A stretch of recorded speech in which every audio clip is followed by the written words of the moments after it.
एकदम खतरनाक प्रश्न है, बहुत ही बढ़िया प्रश्न है एग्जाम की दृष्टि से। m equals to sine tan theta plus sine theta and n equals to tan theta minus sine theta. Prove that m square minus n square equals to 4 under root m into n। अब ध्यान से समझो, यहाँ पर क्या है, आपके पास दो तरीके हैं कि LHS लो, उसके बाद वैल्यू सेट करो और ये प्रूव कर दो, है ना। दूसरा तरीका ये है कि हम इन दोनों में ही अगर वैल्यू m और n की वैल्यू हमें गिवन है, m की वैल्यू है ये और n की वैल्यू है ये, तो अगर हम चाहें तो क्या कर सकते हैं, इन दोनों में पुट कर लें और दोनों को आपस में इक्वल कर दें।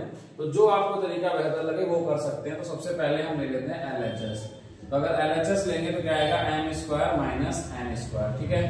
तो वैल्यू पुट करोगे तो यहाँ पे क्या आएगा, tan theta plus sine theta का whole square minus tan theta minus sine theta का होल स्क्वायर, ठीक है।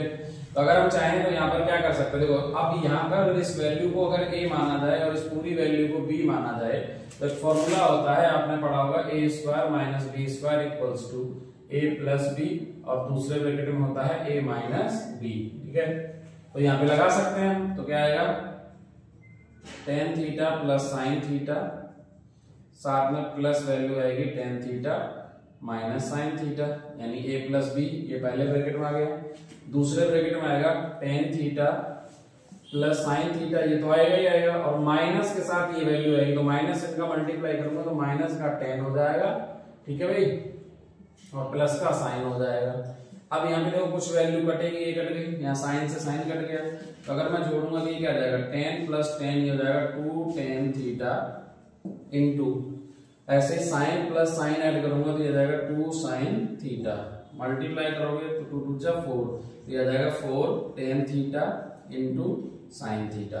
अब अगर हमारे पास ऑप्शन है, चाहे तो हम इतना ही छोड़ दें, अब या तो 4 आ गया, अब मुझे बनाना है m इंटू n, तो इसे रूट के अंदर ले जाऊंगा, तो इससे बढ़िया है कि आप इसे यहीं पे छोड़ दो, RHS ले लो और वो भी वैल्यू प्रूव कर लो, ठीक है। अगर इसी प्रकार अगर RHS लेंगे बेटा बाय RHS, ठीक है, राइट हैंड साइड, तो क्या आ जाएगा, 4 root m into n। 4 m की वैल्यू क्या है, ये वाली पुट कर दो, tan theta plus sine theta into n की वैल्यू है tan theta minus sine theta, यहाँ पे क्या है 4 अंडर रूट, इसका हो जाएगा ये टेन स्क्वायर थीटा माइनस ये हो जाएगा साइन स्क्वायर थीटा। बात क्लियर है।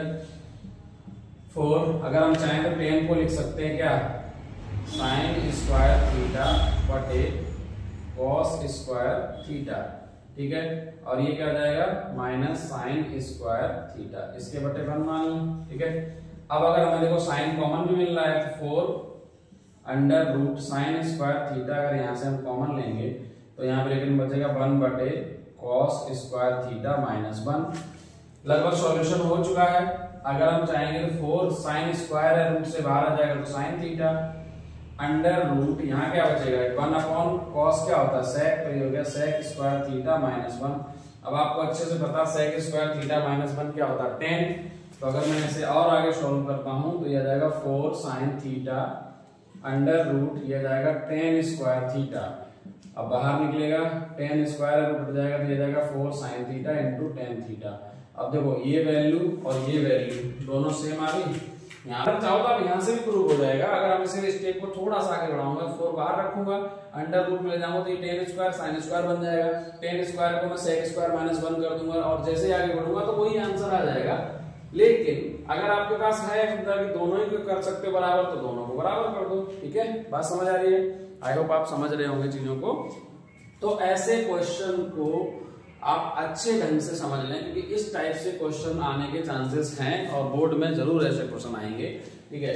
तो ट्रिग्नोमेट्री से क्वेश्चन 4 या 5 मार्क्स में या 3 मार्क्स का अगर क्वेश्चन आता है तो थोड़ा सा लेवल अप रहेगा, क्योंकि 5 मार्क्स के आने के एक क्वेश्चन के चांसेस पूरे हैं, और वो जो क्वेश्चन होगा वो लगभग इसी टाइप का होगा, ऐसा ही लेवल।